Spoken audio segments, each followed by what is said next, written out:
Today on our 2013 BMW 3 Series, we're going to be taking a look at and showing you how to install the CURT Class 1 Custom Fit Trailer Hitch Receiver, part number C11367. So here's what our hitch looks like when it's fully installed.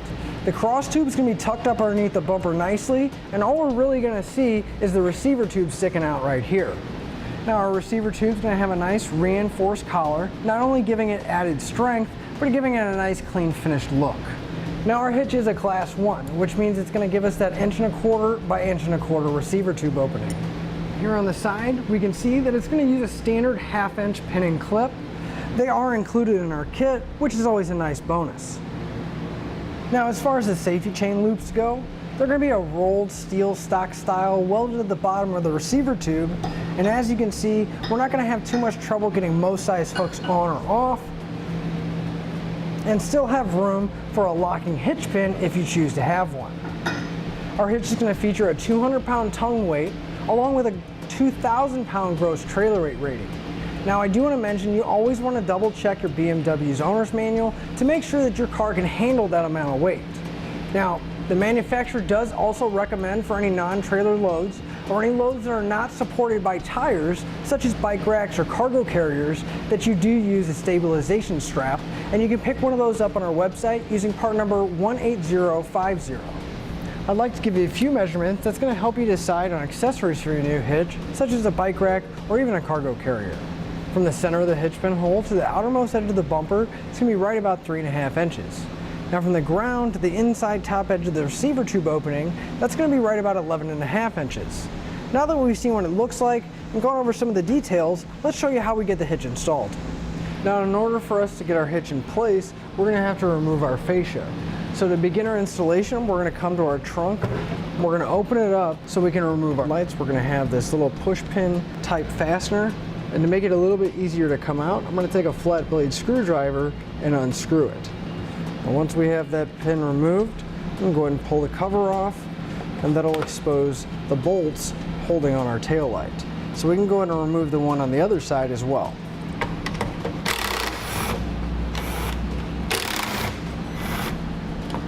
And with those removed, you're going to want to grab the tail light and you're going to want to pull straight back and out and away from the car.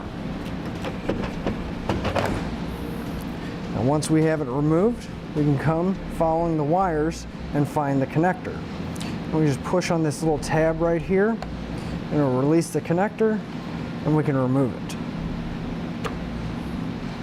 We can go ahead and pull the wires off of the housing so we can set the housing aside where it won't get damaged. And we'll go ahead and repeat that for the other side as well. Now, right by the taillight, where that section meets our trunk area, we're going to have a bolt holding the bumper in place. And we're going to need to remove it. I'm going to be using a 10mm socket to do so. And we're going to need to pull both sides off so we can go ahead and do the same thing on the other side. Now on the underside of our vehicle, we're going to have to remove the heat shield that's directly behind our bumper here. But in order to do that, to get to all the fasteners, we're going to have to lower the exhaust down. But before we lower it down, if we come over to the driver's side towards the tailpipe, we're going to have a connector here. There's going to be a small tab right here, just on the outside of the connector. If we push in on that, we'll be able to disconnect the wire and not have to worry about it being damaged. Now, there's going to be 2 hangers that are going to be holding our exhaust in place. And they're going to be in the same location, just right outside the muffler, one on each side. Before we lower our muffler though, I do want to put up a strap. That way I don't have to worry about the muffler falling down too far and just giving it a little bit of extra support. So I'm just going to use this cam buckle strap and tighten it up so that it just has a little bit of room to come down. I'm just going to spray the hanger down with a little bit of lubricant, and that's going to help that rubber isolator slide off a little bit easier. And you're going to want to do that on both sides. Now to get these hangers off, you can just take a pry bar and you're going to want to pry that rubber isolator off of the hanger. And it doesn't matter if you pry it off the lower or upper one, whichever one wants to come off easier. And we're going to go ahead and do that for the other side as well. Now with our muffler down, we can start taking out the fasteners right here at the edge of our bumper. And we're going to have 3 in total, and I'm going to be using a 10mm socket.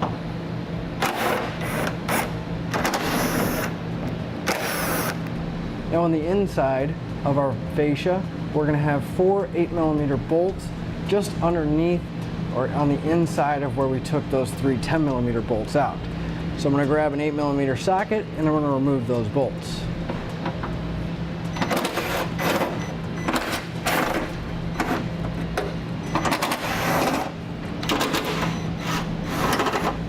Now right above the muffler, we're going to have 3 fasteners holding our heat shield to the bottom of our trunk pan. And I'm going to be using a 10mm socket to remove them.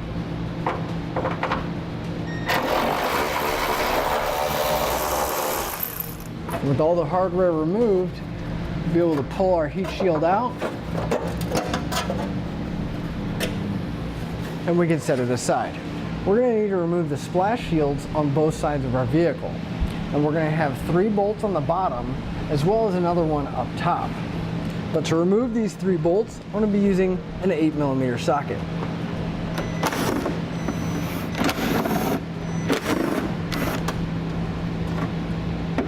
And with the 3 on the bottom removed here, we're going to remove the other 3 on the other side.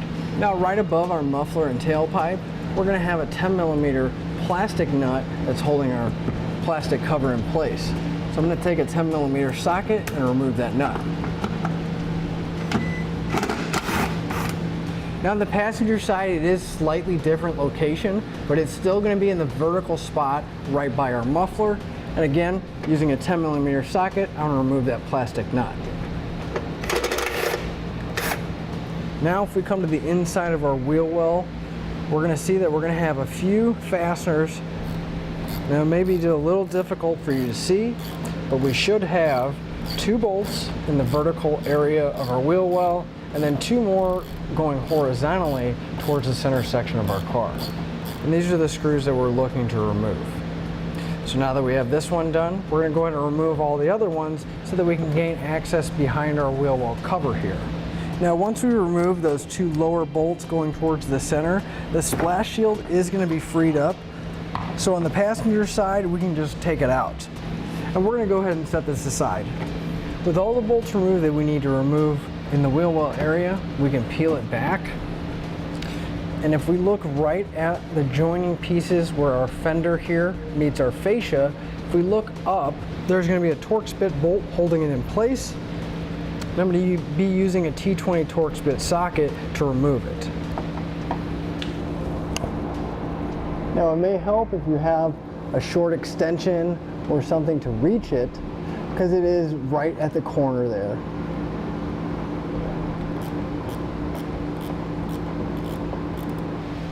With that bolt removed, we're going to go in and repeat that whole process on the other side as well. Now I do want to mention on the driver's side, there is some clips that are holding in that sensor that was attached to the exhaust. So I'm going to take a trim panel tool, and you can use a flathead screwdriver or whatever you have available. And you're going to want to go underneath that clip there and pry down, and it'll release the clip and the wire. We're going to do that for the other one as well. And with the wire removed, we can go ahead and set this splash shield aside too. Now with an extra set of hands, we're going to start pulling our fascia off. You're going to want to start at the very edge of the wheel well, and you're going to want to start prying away, which is going to release the clips, and just work your way towards the center.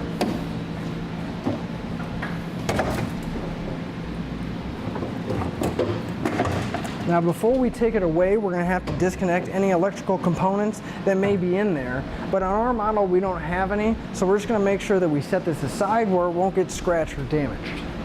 Now on each side of our bumper beam, we're going to have 2 bolts holding it in place, one on top and one on the bottom. Now in order to get our bumper off, I'm going to be using an 18mm socket to remove those nuts. But I do want to mention, I am going to leave 1 on each side on there just enough so my bumper beam won't fall off.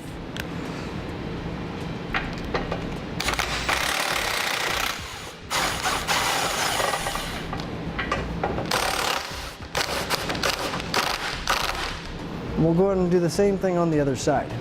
Now there's 2 main reasons why I left my bumper beam loose but still attached, is because we have some wiring and some electrical components that we're going to have to disconnect before we pull it off. So if we look, we're going to have one connector. It's going to be on the back side, and you can kind of see it right here.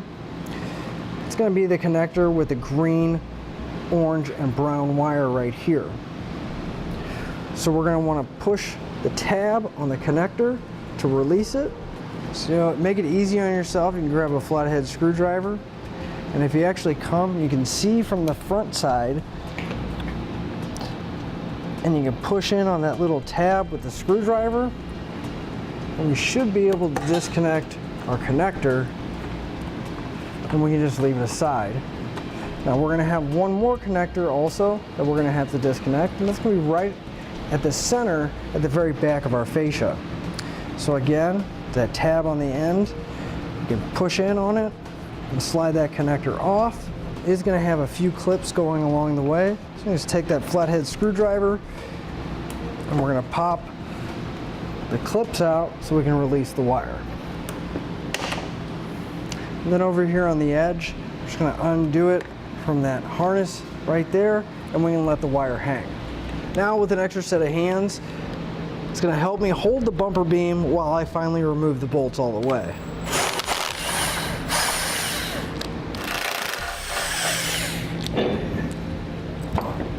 And we can set that aside for right now.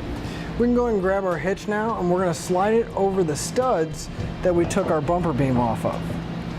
We're going to go ahead and put our bumper beam over our hitch, and it's going to be sandwiched in between our vehicle and our bumper beam. Now I'm going to take one of the 18mm bolts, and I'm going to thread it on just hand tight so I don't have to worry about the bumper falling off. And once I get this one on hand tight, I'll go ahead and move to the other side and get one over there as well.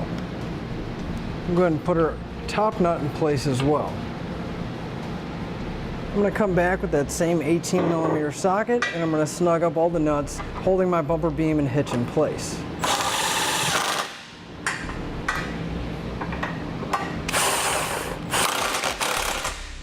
And we'll repeat that for the other side as well. I'm going to come back with that same 18mm socket, and I'm going to torque all those 18mm bolts, holding my bumper beam in place to the specified amount in the instructions.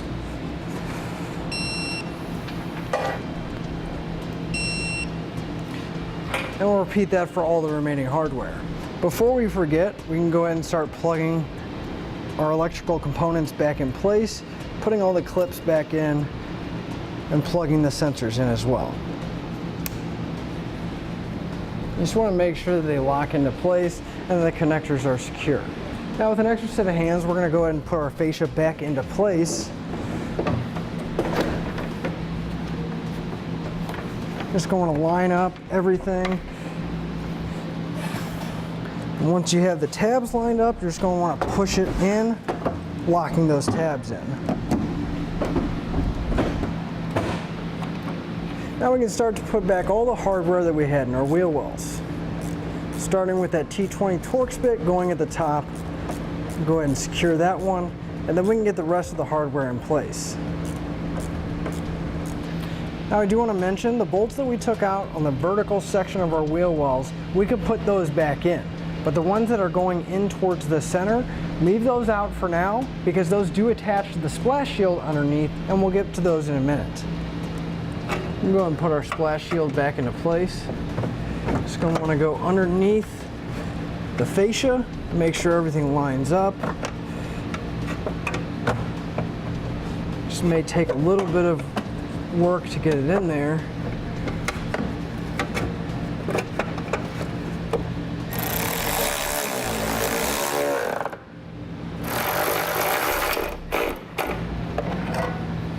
Finally, we can put those last two bolts in the intersection of our wheel well now that the splash shield's back in place.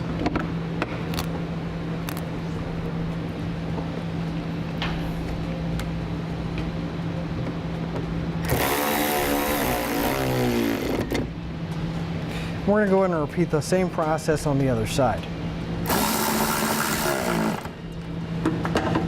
Now I do want to mention, you don't want to forget to put these clips back into the splash shield on the bottom here on the driver's side. Just gonna want to push them back into place. But as far as our electrical connector, I'm gonna leave this disconnected until I put my exhaust back up. Our heat shield that we removed earlier is not gonna be going back in because our hitch is gonna be in the way.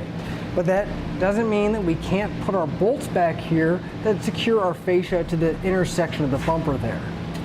So we can grab the 3 10mm bolts and get them started, and we can replace them.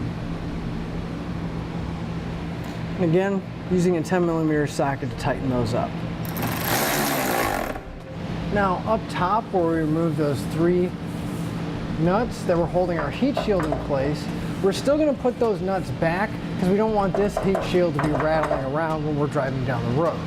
I'm going to be using that same 10mm socket to put those back.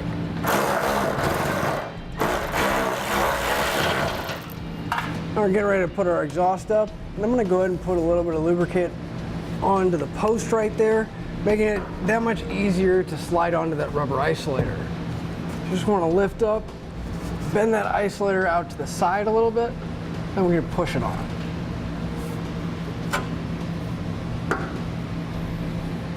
And we'll go ahead and do that for the other one too. Throw our exhaust back up, we can take our connector and plug it back in. Just want to make sure it locks into place. With the exhaust back in place, we can go ahead and remove the strap and work on putting our taillights back in. So we can take our taillight connector, plug it in, and again you want to make sure that it locks into place. Put that wire back into the holder that's on the housing. You can line up the tabs, and you're going to want to push firmly, making sure it locks into place. And then we're going to replace the 2 10mm nuts, holding them in place.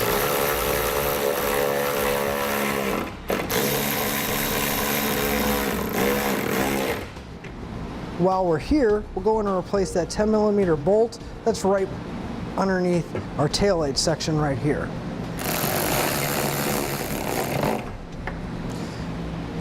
Now with everything in place, we'll go ahead and put the cover back in and screw that plastic clip back in place. Now that this side's done, we're going to go ahead and do that for the other side as well. With all the panels and everything back in place, that'll finish up our install and we're ready to hit the road. And that'll finish up our look at the CURT Class 1 Custom Fit Trailer Hitch Receiver, part number C11367 on our 2013 BMW 3 Series.